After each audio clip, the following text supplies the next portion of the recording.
Folofatu ma whatalofatu sa moa I lau mai mo mai foi.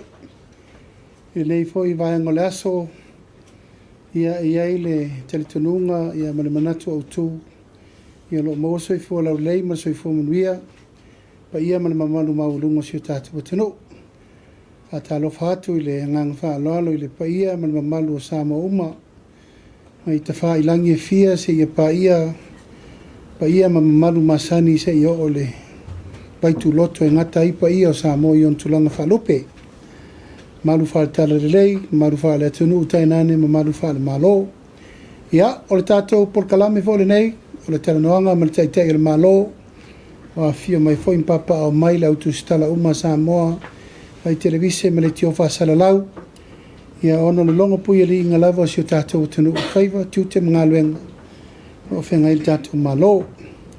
Ke tūna I lava aso le tātou polkalame, ona I elfa moe moe aso luluma. Mai ai loa le tātou ka peneta, ona wha penale, na mawala eva noa. E tala noa ai, ia mawhail wha soa wina I mtaupu I aso luluma. Laso, whatulanga ina lana o le tātou ka peneta, peitai. Si mai le tātou polkalame le nei stofi. Ia ona o le tātou taringa malo o le whatoa mai a atua na nafi. Sa tutua no ai tātou ka peneta ia me se fōri lo lo tātou tanu. Le sol tal sfuru na matai na ilfono al ka peneta ia mwha awa waitulanga masani e peo na whai aifono ia soro matai tasi. Tulanga halo ia e longo inai pele malu tātou tanu. Ono nisi fō yo whai unga sa tapena ina I le so ia awalfa moe moe o le tātou. Alo, ma le lufi lufina, whasoa ina ai mai se tūlanga o lona tamau ainga. Tu pe alum tu pe tongi I le ati na ino ma tanga luenga alawa tonga te izasi o tātou tanu. E momo atu o lea ua pasi alo I al tātou ka peneta le porkalame o le One Government Grant I le so. Ma lea ufa mtu alo I atua I nei le 5 miliona mo a onga uma al tātou tanu. E a fiai a o ngal malo, a o tumoti, e ma o ngai kalesia. Ma ua mai a foi na folfori natu le lava I aso le tūlanga I awi fasoa. Ua tūtala lo lava I a tūlanga a o ngai kalesia. Ma o ngā lotu a mise a o ngā ale malo te tele. O lo a fia I tonu o le taulanga. Ina ia whaasafua le tino I tupe le tūlanga o lo iai te mine nei reise me suia. Pei tai o a onga uma le malo o lo o fito I tonu ma I to tonu I tu malo taitasi. A mata mai lava ia o ngā mata, primary, secondary, korisi. O lea walilifa le whaafoifoi ina o neia o ngā uma. I lalo o fono whaavai. Tonu fono whaavai o lea tu ina iai sui o komiti o a onga o le sa whai ai komiti o a onga uma I Samoa. O lea ua whatatia uma tātou komiti a onga. Ai ave tasi le tūlanga o le whafoifoina o a onga uma I le atunu. I lalo o le pule ale fono whaamai. Iai I le teitei fono po le whaipule. Ia o le pule a onga ia masui lava o le fono whaamai ufito I tonu u whaasinga tonu. O la tau ia. O la vaia tūlanga o komiti o a onga I tonu fono whaamai te tasi. Mai o te Feiloalo I atua I o lea ua atulanga alo I le so le lufi na matu o le sefuru balu tesi ma le 5 miliona. Ne so foi ta va maoni mai ai le mai ai tapena ai o le lusu fitu I tu malo ua atoa uma lato fa maunga mo le tapena ina o le fa matu inatu o le tasi tesi ma le 5 miliona. O le so, o le wha moe wha mai a uma mai ai. Ia isi tu malo uma, o na mawaila I o tu malo e 5 sfuru. Ua ngafa tauli maina le wha matu inatu o latu seleni. I le vai aso le nei tasi, tesi ma le 5 miliona I tu malo uma. O lo tau fia pea tatia le tu malo e tasi pea na whailo atu mua. A sale le anganu me la lua. Ia ono tu langa o le lava e le imaua sea vanoa. So ai le pule ia mawhai ule mataupu. O le so foi na Whamau whailonga inai le tasi tesi ma le iwa miliona. O tino i tupe whamatu watu mo i lato uma mainga sa afia lato me to tino e ala le peso o pawa. Ia e pe lava na whaasisi lalo i atu te mo sola. Ia tu ina mai le tūlanga o le laulau te tele o le tuino tupe e mana mia mo nei whamoe moe ia e le la loifo le 8 miliona. E tai o le vai li linga le mtanga luenga o lo ngafa man whamoe moe o le uwha mo mai ai tol se lau iwa sulima ainga ia manai pisinisi a to ai whaingu mele lea tasi tesi ma le iwa miliona o taui televise saisa me umasafa penanfa le tonu mai oro whanga soro pea ia inga matulanga masani ina ia mawhai ai ona taua Milton Wina lea whasoa ina ia ua na i wha o ngā ina o se mea ua whai ai ni whaafitaua inga po ni whaafisui ingi ni mea le ia awhia talu le taimi o le wha le tonu le tātou pawa ui lea pasi ka peneta i le so tasi te sima le iwa miliona mo le nei wha mo taua o le vai aso le nei se furu lima ngase ngase se lima ngase ngase New Zealand ma Australia ia mai o lo wha solo pea le tūlanga o lo iai alo le la loifo o le valu se lau le iwa se la wafe tupe le vai aso le nei o no tūlanga o le taumwhai pea o le tātou malo ia taumwhai e la vea i le tūlanga lava leo le tātou ngase ngase a winatu i fafo New Zealand ia e mese intia o whata oto whainga whawae ia mga luenga la vea i tūlanga o mawhoin tātou wha malmalama ia o lo tapena tūlanga umai nei ia mawhai o na whai titia le awinato tātou tangate whafu ai ia mawhai pea o na whaia tonga fitinga i nei le so foi na saini alo ia i lumor kapeneta se so soani alo ia ale malo Japani lua tesi maleiva miliona tala Amerika no winga e 8 miliona tala Samoa valu tesimale tasi miliona tala Samoa na saini alo ia no mal kapeneta ile so sani tulanga tau va ai tau le tatou atunu mai le o alo le sisila ma Japani o no tatou paanga masani tele mana noi atina ese le tatou atunu fatino le tatou fainga wo por tatou fainga paanga ma le atunu o Japani tātou waa, tātou wafu, ia whalea onga, ia tūlanga tau so tainga, tūlanga fo i o poto ata mamai whapitoa, technical experience, voluntary, ma mea ma whapena, o loo matua tū lai mai Japani, o se tasi o tātou paanga, whain tātou whalangolango iai. Tātou waa au mai e whea i sa vai, Lady Samoa, Lady Naomi, Lady Samoa tasi lua tolu, o waa au mana, o waa ana wha mea lofa mai e Japani. Ne fo e whaua tātou wafu teimini nei. Ia o mea uma lava o so onga ma mea uma ole malo o Japani. E venea wano tā ua mo le lenga mwhafti tele. Ia mpasa ia Suzuki. Ia tainane le sui vai o le chaikai nei. Ono le so le na saini ele tātou valu tesi mal tasi miliona tā la. Ia, ele o toi nā maselaina le malanga mai e le fionga i le Ministerial o le vai fafo a Australia, le fo isa tātou tari malo ai, i vai aso. Saini alo i ai i a marilienga, whaavao malo, i le tūlanga Memorandum of Understanding.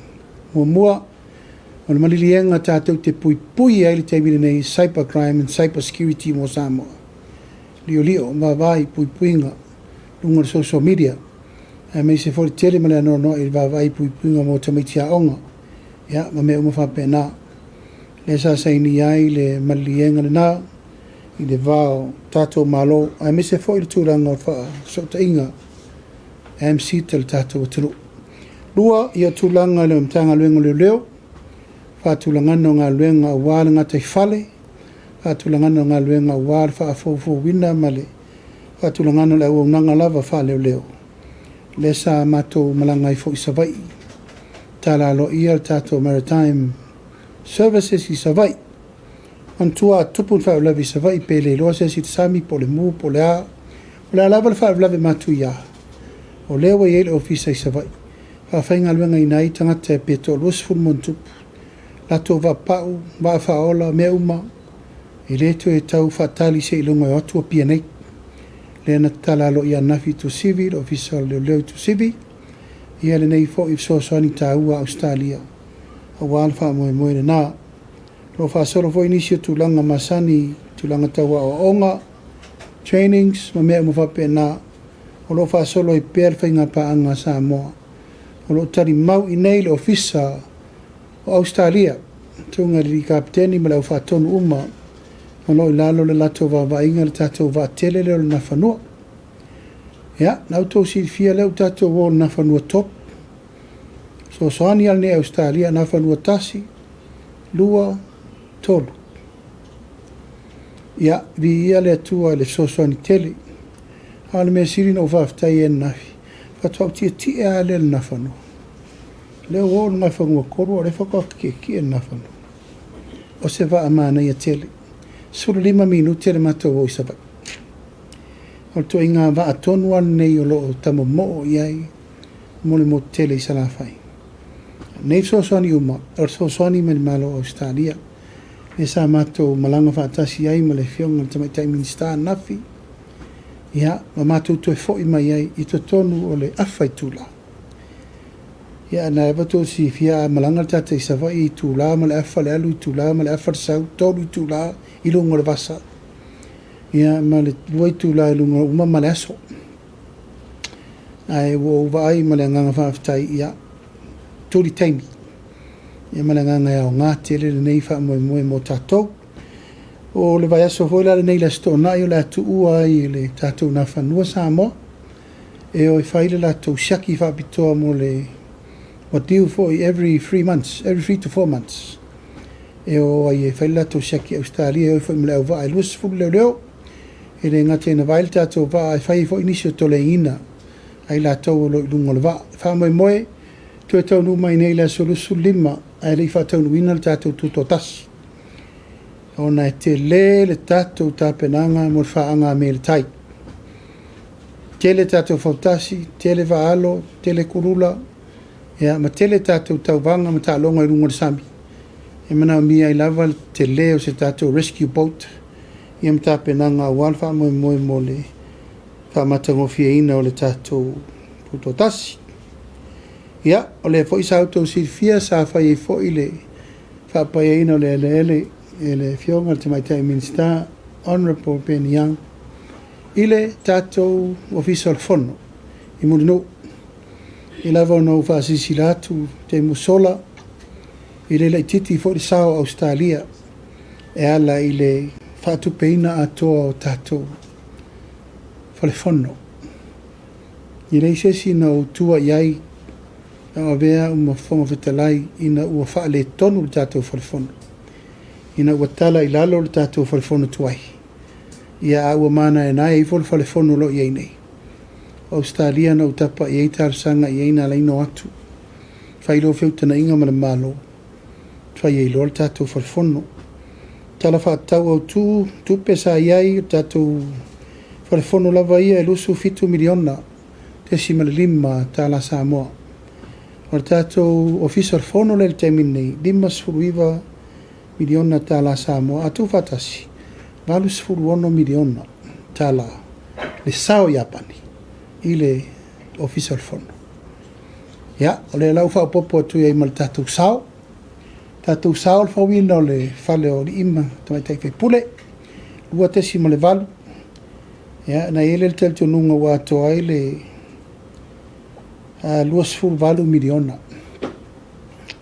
lusu wipa miliona varus fulu miliona pe tu fatasi ma le sao tatou atulu e la le fale e mapu ia ili imta mai te fai pule mo tatou fa mo nei ia e longo nei la lava le nganga fa ftai malo Australia e fo tatou taringa malo ia sa fai fo tatou tulanga masani avel fa lolo ia tawil fa lolo Ia malanganga whaafitai lātou fo ia lofa mai mo sia tātou tunu. E fo sa auto vai e sa fai fo tātou press conference. Te lo le sa auto I uma ave fo tātou mtaupu. Whawhai ngofia tātou visa. Tātou teranoa le tātou RSE program. Ia tātou teranoa le tūlanga o tātou tangata mai whafo tātou tangata anu umolo o lalam papa ao ia tunu mamau. Ia mawhatara noa le mta upu e winga le tupu le lakapik. Ia malwha moe o nei mea uma e tauna a mai pese fina ngalo Australia ma e tire tau whai atu nana tali mai lava le whionga le tamaitai ministai mta upu sala ngā. O le mta upu muli o le mta upu le nei o le tapenanga o le tātou whai ngā palota, tai au. Ia, o lo ua tātou tāpena lo ia mulwha me mua sa whata umua. Ia mawaisi ngano no mela lua. Matua I pia fōi le wha malo si au.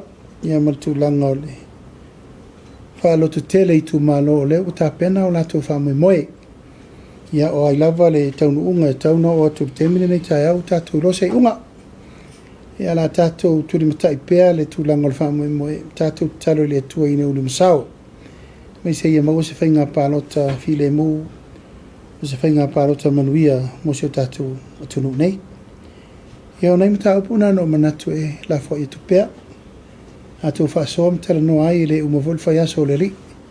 Atonu e ini si mea tāua mo le lumanai. Ia e tātou tala noa matala le avei. Ina ia whaasoro tātou por kalame, ia manangang whaaloalo.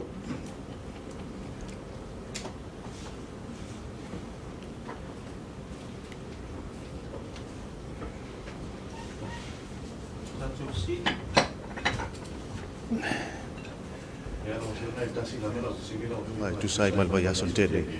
Ne sa siringa ila wa fionga tu langa o le fa so soina o le miliona polita o se fulu miliona mo le tu malo sa fata la o fionga pen faina. Tu mai se fa mama nga pole atu langa wo ia ile. Le fa mo mo. O le tala muli sa o whaatonu minat committee o le toi fo I le nu. E toi tala noa. O le tala muli lena mai. O le atufa lava I tangata uma o le nu. Mai lava le tangata matua se I tau pepe whatoa whanau mai. Lona rua o le atufa I la tōro whaiati nae le na fia. Lona winga e se le tupe vo I le mau o le tangata teito tasi. E se le tupe tufa I ati nae a fia. Te mila nei o lo whaatali le whaamoe le na sa whaile consultation le committee ma le tu malo.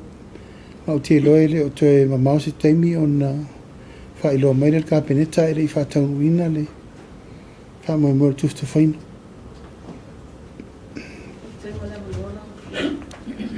Le mata pule o le tasi te simariva miliona le mo ainga fo ia na afia na to mea tō tino. O le ala whata o tonga lawa iei le tuwhaina e fua lungo le o meia na leanga po iei se set amount o le ave mo le whaamon mo le. O le wana whaasala lau e le mtanga ruengo no ofa na tula criterias o la ele lato fo e watu mai tangata e le stala lato mena leanga. O le tawha ioi foi la mtanga ruengo o le oi vava ipe mo i o mea le na leanga. E la la wa uma na whaile lato assessment. E maa mai il whainu mela lea. O la lava lae wa au mai leo whainga o tangata ma ainga ma le value o lato men wha le tonu. Wa avel fa tu tuanga mtanga wenga sisio manga. La te assessinga tau ma le value mena leanga. Ina ia mauti noa sa o le fa moe moe. Ma e tele le lisi na mai. Kano fa tu e valu miliona mon tupu. Le lisi al mena mai. Ia au le assessment la le sa fai. Na fai e le committee. E la iai le tasi te si maleiva leo wha mamunu mo mua. O lo iai si quotes te tele. E a fia la company te tele. E na mafua ino o le value lunga le mele le valu miliona. Au wha mo mua ainga torse lau iwa sulima. Lea e vai iai le tasi te si maleiva miliona lea. Ai se umalava talo sanga ma value na le la tufa. E la wa vele yo engal kabineta nei tasi te simaleiva. Ia na ololo la tau e whaamauti noa e na fia mal tupe tau na mau e tangata. Le se fasil famol mo le tatou ngase ia wa fai as te le o tatou numero neiva ia so se fulu lima. Ile fia le la anga inga intia fia ia ai fia sa fa ingo se leni fo ile o famatu mo mo. E lima ni usila. As fulu intia. E le tu e nama se la ina mtau pun nei. Tua matau tia. E la voi le fai atu ele por kalame le fata tia le malo. E tauan fai le leisa ia inga mele nei. E le uman mele nei. Tau na matua i fatu la i le por kalame le ufata tia. Ina ia fau se sila asanga o le fale mai. E fa pitoa mo ta o tonga ma tonga fitinga. Ia ona fa solo mai le to upgrading o mo wo te ta ofi mai tangata ia. Lona lua. O le amai o masini le lei. E fai e tonga fitinga i nei. Ma la tau e operatinga tonga fitinga. Ma va ai masini. E o man fata atier por kalame. E le fai ngofi. Ma tua i pea i lunga tu langa le. Tau mo fai o te min nei. Pat e le mawhaina alo le malo o le ola tangata. E le la loi fol vabse la wafi. I le vai aso nei. Ma o se tupe te le. Deu tatou tara no se furu 2 miliona le tausanga. Nona winga. Te le ringa luenga taunto e fai morto i fo malo loi. Te le. Toa te le lava. Ia o le fa solo ringa luenga ele o fai ngofifo ringa luenga le. O fai ngā luenga. Tulanga lava ia tau teini tau sisoifua. Ai matua lava al back up il matawai. Lava vab se lau iwa se lau tangata le lava services. Au tulanga tau fo mai. Tua pangati a tātou fo mai. Ia lai wha moe moe mai le lusfuru tolsu fo mai mai fafo. I tu tono resi lua tolu masina. Ia mai so soani li me tonu a le tau te tau mwhai ei.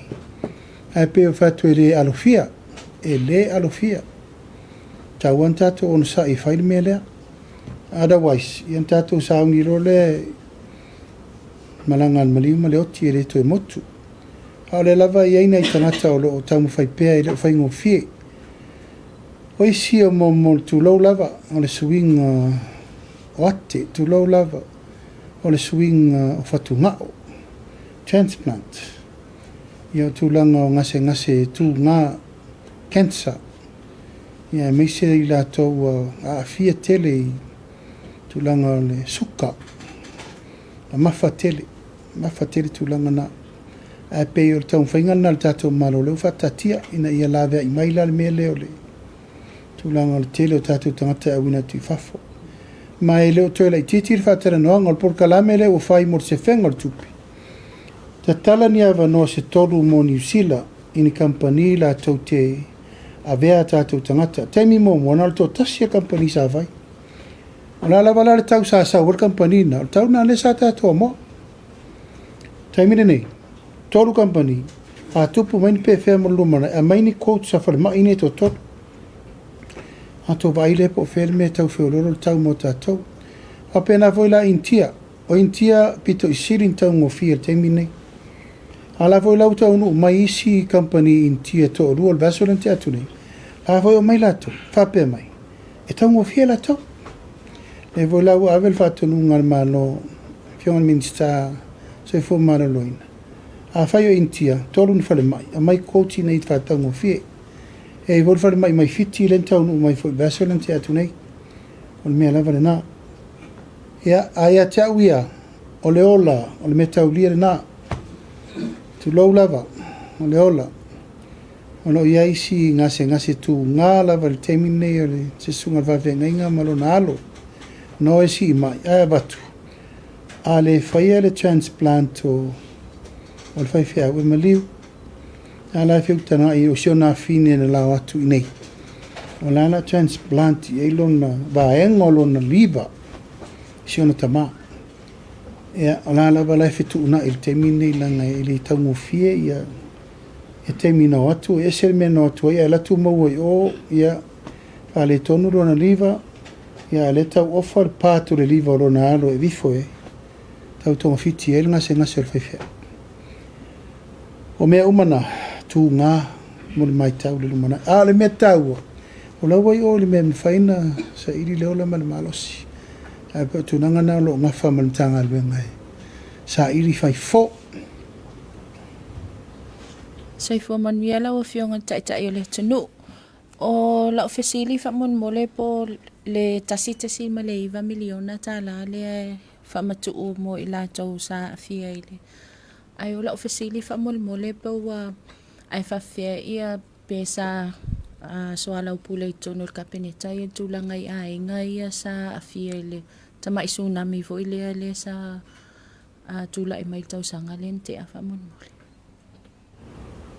Sa u whalongo ia i no fo inga le nau manei sa alu le assessment maoli si a tangata. Ire i o mai la pepa na. Paul pepa le no o mai o le tatou pawa. Le tsunami le Sao Lucia, ia. Chei fasolo le altemi tonu mai fasolo le. Ai le i o mai. O le si o mata o pu whamon mole lau fionga.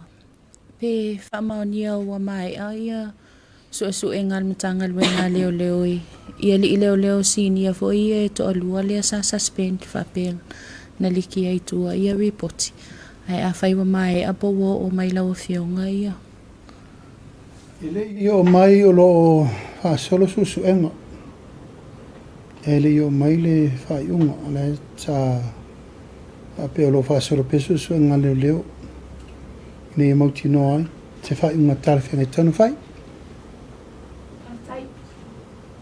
e mata upule ai le ia sei tu atu pe la o fionga le fsili po o mai kapeneta famol mole ia mata upule ai te fees fa upopo ile tato malai vale ia le wa tele lava fina ngalo wala langa ia ai mai se fo io le o le polenga voile o le malo le tunu o fapea wa o se la valus fulta la o la o te le se itanga o le a afia ai fo ai mai se o le la a mata tuls fulua tau sanga anga ilo ia la o fionga pol po o mai le amta upui kapeneta famon le sosa talano no i el kapeneta ono le wa o tala ifa ai le faia le fasalunga no i el tato malo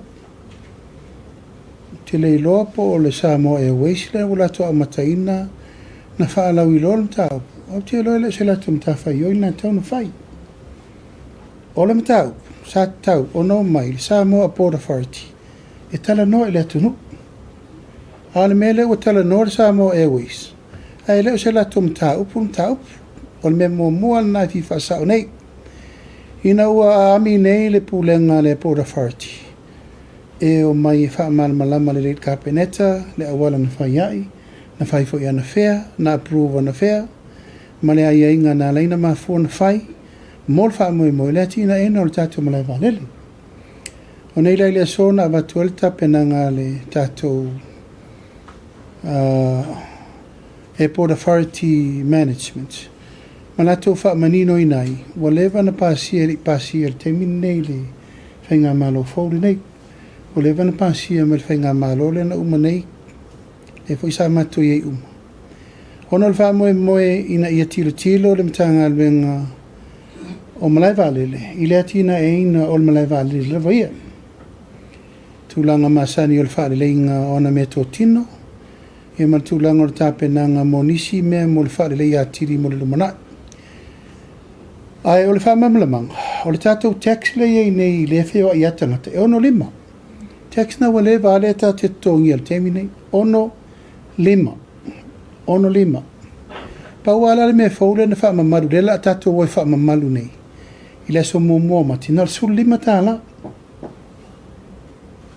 se fulu lima tala yana mawa to ila your tax fole la ye valus fu tala ono lima le ya il temine nei mal sul lima tala valus fu tala tax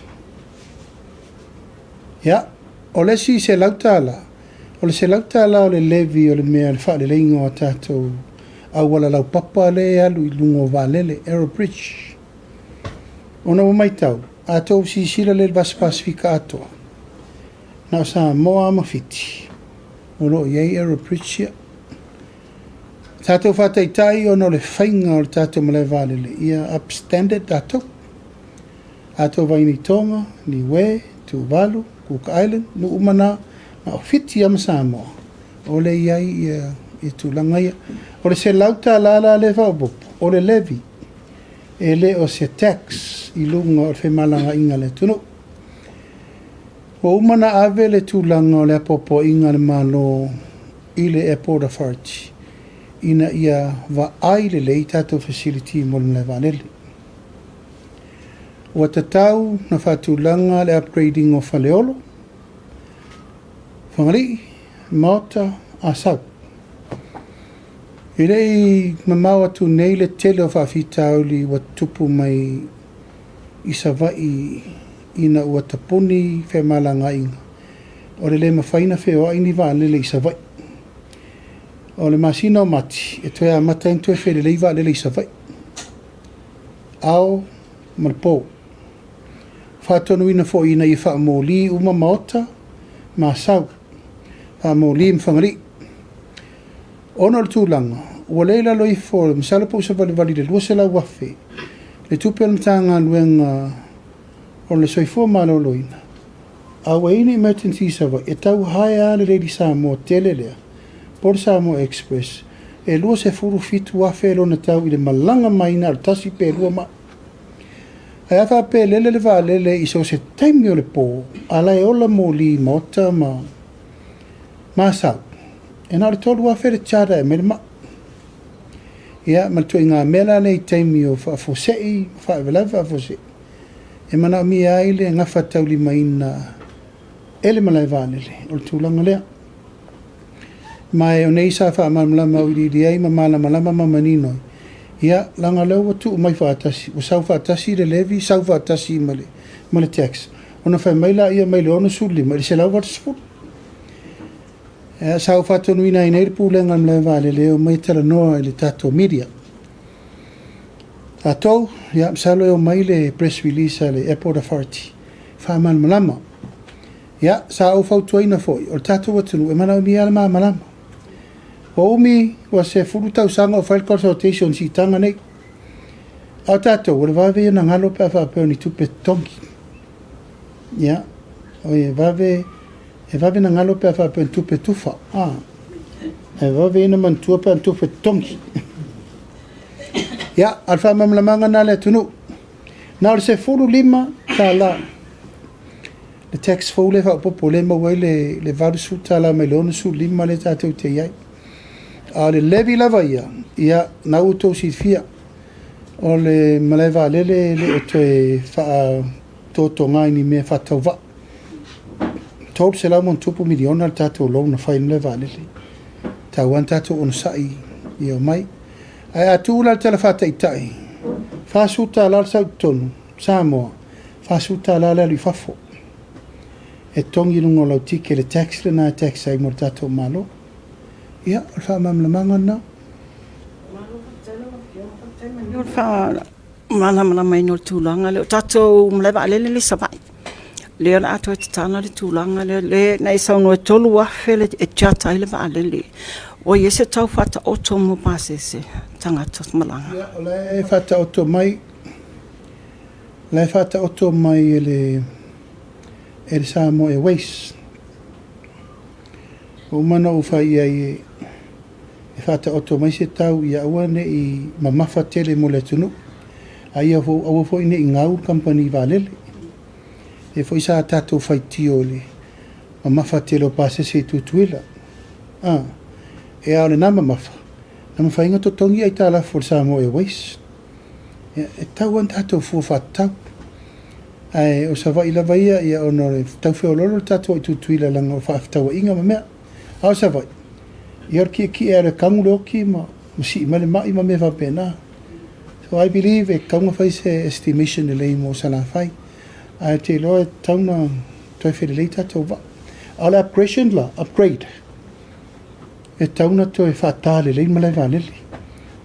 E nā e tātou tā patu fōle le maa iri le pāpaso oi pa o valele. A tauna tāle o tā iri tātou pa stop le i whungaleile la tala. Tā vo le a export. Tā solo. Nuinga taunte whale, leia whale. Tauna i tante whinga luenga. Ia mele sa toi tārsanga, mele ko wana tutuile. Le sa o melva le mai i e verangol mea. Tā funa. Sa wai tā funa se isa vai. Awa walanga wo mantik lea tātou malai vālele. Ia alfa velave na i le mawhaina tātou whaawawa ono tūlanga whale tonu malai vālele. Ai sa wasia siai, sa o waru fo i lava i sa vai o wala o mai vālele la tue piki mai au. So mana e test malai vālele po le lei. Lai le pawal mea o le alofo le li mo le rumana e tauna whaatele. O le tala le insinia, tauna mau le tasi tesi ma le lua maila. Tasi tesi ma le lua kilomita. Le te le mawhaina le nei le siwa le la poa vole le dash 8. Ia al temi nei le whao ngā tātou tuino atas mo temi nei. Le vale le iasau. O ni whapena pa iasau. Tusa le air condition la ia sau ma mota. Tusa le. Pau ale mea o le whamoli. Ea, no whautua voila ia le tā mawhelo ai ma le whiunga le li pule voila o le paso. Le li voila o Sili, Solomona. E poi sa pule le tato mle valele. E whamela ntala. Whaingo fia so nei, ona lewa iei mo li vale le sola. Nona winga e le tau le tia se si ola wha solo ato ala to. Tasi na advantage o le teimine nei. Po le ala le teimi tupo i whale vela. Controla tua i whale olo le vale le alue. Piki mai tūlanga na whapena whaila ma whangali. Mantua tā lor fia. Tā lor le ono ea ta puni whangali iwa. Ia, taina nea le pa o. Wa te rongol mena na lingna mafuan whapena. Ao le nganga emergency. E tauna a sausao le vale le tiri mai le mai mai sa vai. Winga tauna lani whangali. Mo le lata i le whalema. A Feilau a whalasangan ma tā upule a pula se update o tātou waa fo i le whaatali le mo le wao muri whanua ma sa le lolonga. Ma la tuwesili muli a wha mole whola apa pesili a teitui le susuenga le i le ofiso leo. O le tsau no mai o le whangasolo a susuenga. O le minister tanga luenga e mwhaina e whaamaoni e mai pe sao o lo o iai ma le susuenga e ese mai le susuenga le o lo talia ia le whai umua. I nisi foi o lo o masalo mia a fia lava mata o puletas. E le to tasi. Ai ona o to lua le ua maua ua iai mau tutu. O la tau ia na whesota i matangata ia i whafo atu. A isi os whainga na whai munimuti. E mau atu. O le ieinu me la isi i leo na tala no. O le whetara noa i matangata whaatau whala au whasain. A voi lau umana o whatu whasolo re susuenga. A solo susuenga me tau na whai. Le lava lau te loa le whasolo la tau. Susuenga anai tau te vai atu. E leo lai te tira ngā luenga lai whai. O whea sa iai le se lau i wasfuru mon tupu tangata le utau fia te minu. Whea sa iai all these years cases iau malana i te minu. O fisiri na. Lona winga. E iai se toi fuata ina o ngā luenga leo umafuai o na maua me ia leo tato vai te minu. Ma e leo teo nama se la ina foi wala langu mai tutuila le tato wha moe. Ioe, te le ala sanga o le lato tamu whai mo tūlanga le. Ala wale siau pisi langa? O le waa, ia o la soata o te taunu mai le whionga le minista fito tonu o mtanga lue. A o le waa lava ia o whaia ia whiutana inga e le te tau o na au mai o na le sefi. A le taimina nei pe o na whai atu. O le waa ia tu sa ma le lua tesi ma le 5 miliona lo na tau. A wa umana ave tātou tupe o upgrade ele wa. Le leila ino o lungo le 2 miliona no na tau. Ia la wala e whaire whiu tana inga le awala sirin tara whengai. Ia toi whaola le tupe le tunu ule natu. Minga se i o mai le whiunga limitista whaile awala. Whatula i po le alme whangi whai ai. E whai whale pe wha uman toi whatau ese lea. E toi whaola le tupe po le awala e whtuna ia uana i mai maua le tulanga na whai. Tulanga lava i o le whatua maua munmuri fo. Sa le te tau lava. O na whai il spal tulanga lea. O lato, o meta wafu. Me o mawhape na uana o waa. E tala whiunga i mo dark boat mo me whai ito songa o waa e whapipi i ma waa e toi whae. Pei tai, ia o lato whaatau al waa lau pasese. Ai leo le lato mta whai oi lea. Ia o lea lava la tau whaatulanga atu i tulanga e siri na tara whengai. Me tau e toi whaola tupe le tunu. Nosu mo tupe miliona. Ma e le tauna tātou whatamala il me tauntu e whai. Tu lava le fisili le i leo isu enga faufa molmole leo fionga. Ua suspend la ia leo ia e whaatino a isu enga fau ia anumtanga luenga. Pole. Suspend. Ala e wha mautu isi a inga na o isi tangata ia na longoma ia. Ala e wha solo la tauta pena. Ngalo to lua leo suspend ese ai le sunga ia vani ma le si leo le na suspend momo. Ese leo to lua ia o suspend. Ai fo isi ali leo na maua la tau telefoni lungo la tau na loka mai. O lai whetara noa i matangata ia.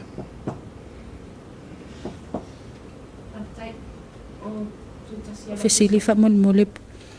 O temi nei wa tele lava ia fesili wa tu fesili ia ni sil mamalo le tunu. No fionga pole ase tulanga o il tato no suta la fo le sa fala wiloa tau sanga o mavai. Pol meu fa nga lava fa mole. Na leo no suta la. Tala le sa tala ia tupe le note fa mot. Ia o mana mi sa wono suta la.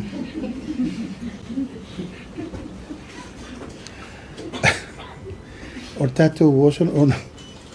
Tato wono suta la o se fa ilonga o tato wono suta o sang. It's a commemoration of tato. Au te ilo ale fa nga it's now it's official currency fa nga tato. Ai pe se asa u vai sawe. O kere ko vai o pasi se. O kere i ua foi se ongo suka la. Ya e manaya, manela va manatu. A e fia iri terpeto e whaongana e fia o le Ministerial tupi. Po wasui le ata po utu e longa ata i lungo leona suta ala pere ai. Ai manera siri. Whaftai lawa fionga molo wa vanua. Ai ola ofisili wha mole o le hasa mai tau watu fo i le whai ungor vai aso i sala whai. Ia o le sa nga ia tu fo i tato mtanga luenga ma o le fo i sa awa iai ia lawa fionga fo i. E tulanga fo i lea ua Feiloa'iga foi nisi rau fei fatoanga ia le fia fo ile tamo fai ngal malo ile au mai le o mea mata na tato o fei fatoanga na o mai tauina ia wa tele mea mata wale lopo fea ave ai la o fio ia faftai o le lua vai aso taruai o vai atu lunga Facebook ola o makua i mau wasa vai mau pot ia o valau loa le pulenga al tato Samo Export Authority e maltato stros male meth fatu io mai taimi tonu ana nei tau en tato tara noa le mere nei o lewa umma na tato whaala uloi le tunu tufa me whaingalwen tufa tia pula tufa me umma o leu fua mai fua vai le leang taimi lana nei tau ena whaile tadi le mele ina ia ua nei toi musuale tunu mo lumana o lalo le stros ina no fo inga le sa o ia o vea mo Ministerial stros sa o fatonu ina ile mele na fatulanga nei le so sto na ile no matu nei o le ia o la isene le stros e me faina la tu fatau so se loa fai le tulanga process ma wina tu lo fafu ya fa pena fo ila le ofiso fatonga ta pena ina la to packing houses ia ma fa solo lo ale fo mai anta penal tato Samo Export Authority la tola na to toru le sa fa tonu e olo e va il market o e va ai matiritilo il mela le nei o le fa tau sa o mai loa o fua whaeleleanga ale atunu mo tātou. O le wha moe, ina ia la vea I mo le teimini nei, if so sani lau exporters. Ia, o le lau umana ta pena le malo le container, o umala ta pena le teimini nei wha solo. Ona whiri leo leo le tangata exporter le sa masani na vea o loi whafu. E sa uroi wha awaru ngā luenga lea. Ina ia kaval tupe le malo on wha ta waitalo, pa reni o shipment, transportation. Ia, masina polo fiki ma le tangata le la le wha tau mea. O le whainga pa angarana, na reina ta pena le tūlanga o le tato Samoa Export Authority. Ia aua nei to tupu le melea. O le whaula lai o mea mata tangata. Awa le lopo whela abe ei. So that's why na reina intervene no le malo. Ngā tue whaaru hol whātau ngā taro le sto. Na ile la zauni. E o sa oala le maketi. O le wha moe. Ina ia la veai. Fua wha ele leanga leo wale teimining. E mua tupe tātou tangata. Ma e leila loifo le. Tōlis furu whasu wafe len whaat. Alai wha umana whaatumu le container i tā. Ia o le mea tāua, o le tali ia tātou tangata.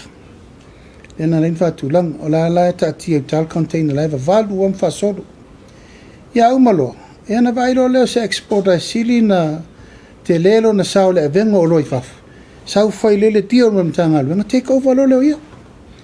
Ia wana ia tangia na mea leo watu le malo whaatau vaa ma tātou exporters. Leo watu tongi na malo talo, tongi na malo le shipment, Wai loa le costing, sau loa le exporter. Aru loa ia whaakau ia ngā makeki. Kawal kuper malo, kawal on kaimi, maulang profiki. O nei le sola usu whapito le fono le Export Authority. Mo lesi anga inga mo le lumana. Awana ala on tau ave le sros ma le mefid vai aso nei le whionga le minsta. Ona lele i mautur wha moe o le tato Samoa Export Authority. Ilona winga taun lato tiro le tūlanga lea. Le vautou vai, ua suir tātou te mi te tala o tātou maketi. Whātonuina le ACC ta tala luasu whaitu lal tātou maketi. Ia, o te ai malo ufifi, e lo ulatu, tātou toi fo i pe o aso ia. Po la le leva o le poe te eva, o ngalo se kau karonga elma vele whale, ia po i whala au ainga, ke kifange lava, whairi whātau, ia na excuse lei menga i lo kua yaku. A le wha moe. Ia, era koko e o ko menga nefa. A le wha moe. Ia maua le wanoa. Ia se au whatau talo na no for kona o vaku. Every 2 hours, mele video. Ia, every 2 hours. Ese mata avale tu lau. Tātou toi o le vai tau fole, ia so ia. Tā wharwa veau, ia wahuri malta avale sto ina e sawe. Pe kasi mo rire lai se ngea, pa i mako i mo kua. Ia, o whoringa na sa tātou ia iaso. Al teimine nei, ia ma eu lava le tūlanga o tue whaatanga wa 24 hours le kako trading again. Le fo ina le uta penal tātou maketi le I. Na I tangata whaatau apainu uma, whaatau ke pua asavali. La wa watu tai il maketi savalalo, fungalei. Au whatunuina fo le ACC ma le Ministerial fo mani whale I e toa I e mone nei teimi se I tau whatulanga po le ale mea tau na whai. Ma le awa inga, I e whatau na o painu ma mea une to e whatau ani si mea. E to e maua mai loa se si le mele na ia wakaput loa mtatou. A le lava e watu ale avanoa. Ina ia ue le mwhai e fia inga e ola vo ina. Au to si sira lau tal teimi nei. Pe toru whawhara I e la popoa lau atu i mo la tau. Tau maina e lato mea mo te mine I o walfa moe. O le nganga I o tato maketi. Ia luas furu whaitu la le talaina. Whaftai fo I o te maita watu o mawapel tato li poti ma le maketi. Tūlanga osta I tasi. Tate toi fie whaalongo ai le leo mai lata lau lua. Ia soia. Tate whaalongo ia I li poti na e lua o tae ao. E te iloa mai fola au tau mo whamata, fola au whaisua mea vela. Talo tua tau nu mai leu mu uru mai fea. Tau nu mai leu ka kamu mai fea. Ia, ma le promotion o tato mea mata. Ia, wakei au kako hor ko viki ma ka pungi whaasoro a kua iwo. O peise whale mai ne mea karor kaimi close. le o te tala na le fa mo mo na o tato malo po le ale taimi o le afiafi la taimi le po na tangata fa tau te o te ngola sa me ya le tulanga na ya male manu lauti a to le na tato malo ar so soani ile o fai fa to anga mai le sto na ini fo ya e to fa tino i fo il fa mo mo ina ya fa solo peta o mango le tato so soani mo le au fai fa to o mai sa mo o fionga te siala ofisili fa mole ele o te pomala ele tulanga le pe ona tula i maila sona file na e Poloa'ivao malo ina ia avi fa fo ia se tas fo io tamama tuole nei fo i fala tonga o le fisili lo fionga pe fa mata tonga ma li lo fionga ele fina wa to le fo i tama wa be le tulanga o lon te tonunga fa va nga fa fai pe wa so po tu ai ia lana fina ai o le mai tau mai le tunu o le ha fio mai fa fa ngai sanga ule le fio mai lo fionga te ta ia le tunu ai fa pe fo ia le fionga le Ministerial le malo Australia la so fina ngalo lo fionga io ia o te lo le to te no fo uma maritari o tau po nafi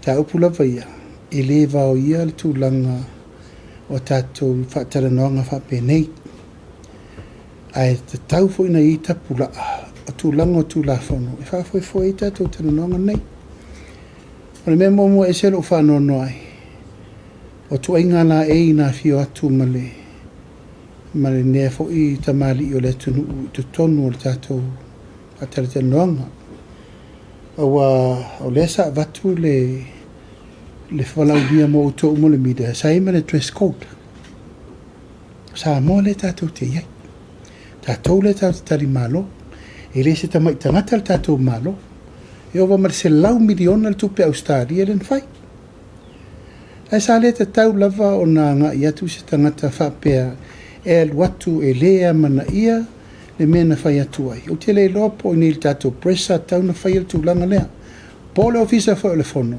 le dress code awa antato fa tino e fa dress code manu le se pisa pe tai o taimi male awala na watu ai le mau se tato le wai sa mo e ele tu langa tato te vai ele tu langa fai fisili ma me e pe o vai e le ni fisili nga i se le lei o le tunu al fisili nga i e una i mai e te o ta fia fa ngaltu pe Australia le tu langa fa por kiki sa o pui male rio langa tere mana i lo fu le le fionga le Ministerial tom ta upu falo tu i fale o le tau fofore la ka pi and you understand what is happening ale la vai fina o mai fo la to fo tel tonu le sa por kiki mo mo la ka pi le sa tau fai la vai fa to atu ono tu langa o le fa longo le fionga le tamai tai Ministerial i tu langa po a fo ringo le media samo o la le tu inga standard e iai le tu inga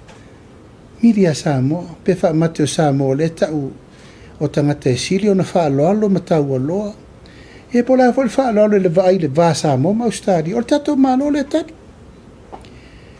o avele nau ta ia ma melo o esel tato me atore no fo se re fo linga i o se tangata e o lava lana sila fia mo samo e mesi o se tangata fo i wa fe siri iai o tau e na mua i malai tau tustu singa o le whaataita inga la nā le whai mo o tō. O le tō inga o onga nā le whai mo o tō o lalowa o le whaatato papale mai me tau media le tunu. O le tō inga tangata lea ma fōlinga ma mionga i le whaapenta toa mionga. Ioe, ia ui o lea, whaafitai le tua nei mana malama le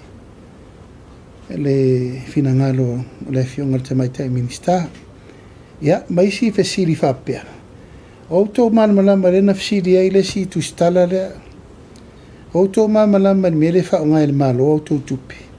O tō si la fia le wha o ngai na o tō tupi. Nala le tala le Ministerial. O le whea ngai ngā sā moa ma Australia e tau ave lunga o le wha tuatuaina. Pū le sā moa le me wha o ngai i tupi. Ai le se mea nā tō le tau fisiringia.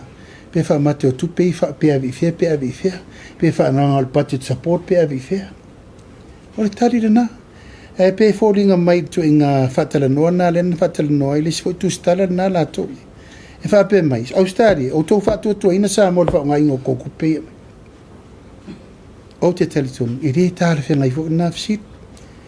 Ia ai tātou whātātia whapena o le me sili, o la ua malama me mai le sāu noa le whiunga le Ministerial.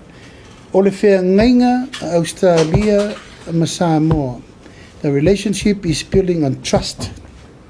O le whātutua ina le malo. La mena leina malanga ma mao mai le a whiunga le tamaitai Minister. O lona whātutua ina le malo fo. Ia au atangia ila. Ia lātou tere o taria suinga leo tātou iai. Hui o lea, ia fua se tapu. Se matei tū ma wawai po a fwoi tūlanga tau wai ia. Ona te le tu e whatangana i tangata re mawhau whau le mi ngao wapea. Tono tu se inga matara noanga le tātou malo. Netsla.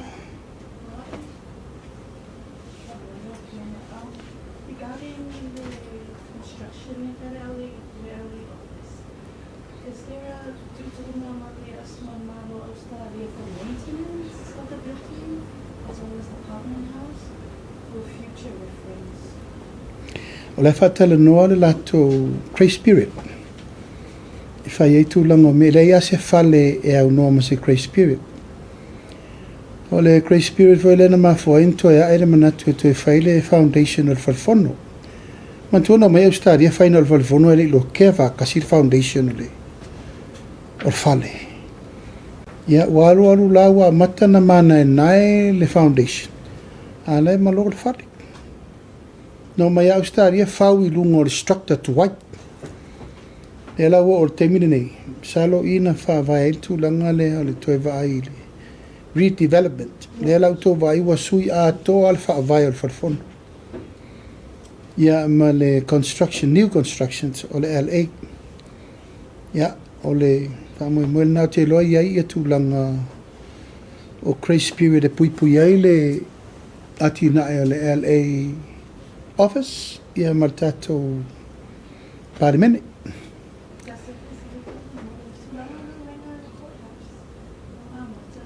O laua maea na motu I la tau tupe. O te talitonu o lau whaasolo I procurement o le la tau tupe. Talo le te mamau ai. A matana whaasolo tūlanga o le tātou courthouse. Te lefo nanga luenga. Ese mai ai mal tapenanga o le whataina a toa la tau kapaka. Tapenanga mo sisi ngā fua. Ia ma mea umala teu mai a tia whau atoa. Ulia whamolmole. O le toi fia tulituli loa tual mta upule ana e sau noa ili sila mamawan maa lo male whamoe fausias tatu whale mai fo ilia whaapitoa. Ia mai fo mai na ia sefel se leni al tatu maa lo te leonga se ngase. Pele o iei se, pele o sila tato lawa fionga mal tato malo ili. Le una ia foi leo halo mawhanau wale atu nuu ia e a o onga. Ina ia o e pesu le karia leo le whaafo mai so se tu ai ngā field. Foi lea mole, fiso soani ai foi se fer tato se leni le au mai o fo mai fafu. Lawa fionga wha mole.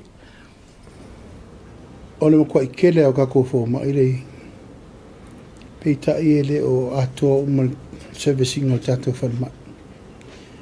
Mai I lei foi se tūlanga lai si fia le lei mai tato fo mai le nei le mela tu por tato whanmai. Wa ngai foi se whaiela to private clinic. Ia matulanga wha pena ai le mwhainta fio tato malo lango le tupu. Pea no whai atu, wa lava teine tausi soifua. Wa I lava saloi o atu tausang fau wa afe. Ia tangata umana whaau ma qualified. Ia mai eiri e tūlanga wa ngā whatia. Si itia whai tūlanga o nurses I lau vai. Ai o le teimine nei, wa matuai mana o mia. E lua sifule tōru sifufo mai le line mo tato por kalame fau lea. Le vai tā pena le tato whare mai tere I savai. Ma le whare mai fau I tōna I mato. Ia o tangata. E siri te itinga uma tangata ma mea. Ai ua mana o mia tele I mato tua. Yes, e tatau o na iai le to tele o alo mwhanau. awana I misi tātou fo mai I lalo o skolsipi tausanga taitasi mai taun tātou titiro mel na I tā ua ono tātou sui fo maloloina ia mori le ngā whaftai tere nei aso whaftai atu le paiema malu o le tātou au valauria whaftai fulto whatasi mai le asfifia lo ngari fau ato mafuta fifia nei aso ono whamoe moe o le tātou taranoanga whasoa tai o le malo ia le mtahua whaftai mo vo tau fasili anino malama tonu vai tātou te Feiloa'iga le vai asa fau isi fo fufonga uma ia manuia tele le aloto fo I favor fai ngon ne vai aso ato tal sier va mo le aso atao mo le nga palota ia misi fo inisi o tau mangol fam sinongo lo tato fate tari e manu terina ne aso no asa usongo lo to fionga mal pa ia mal malu ngol tato tu stala faftai Samoa malo atu le mai mo mai mal sisi le mai fa fonga mai lau por kalame la nei talnoanga mal teitai le malo se upu ale tau tamali I lau to fa fonga malu ave fale lo to finangalo tatou talo tapo I fatasi tu fatasi mo tatou fa moe fa I mai fo nei vas mai se fa moe ngolo roma ma balasi o alfa moe le tunu manisi fo yo mta upu tonu tatou tunu tangata la ia mo lo to fale mai se foi le kalesia le tunu mal malo e manuia tele nei aso mga luengo toe tatou Feiloa'iga pea soifua mai manuia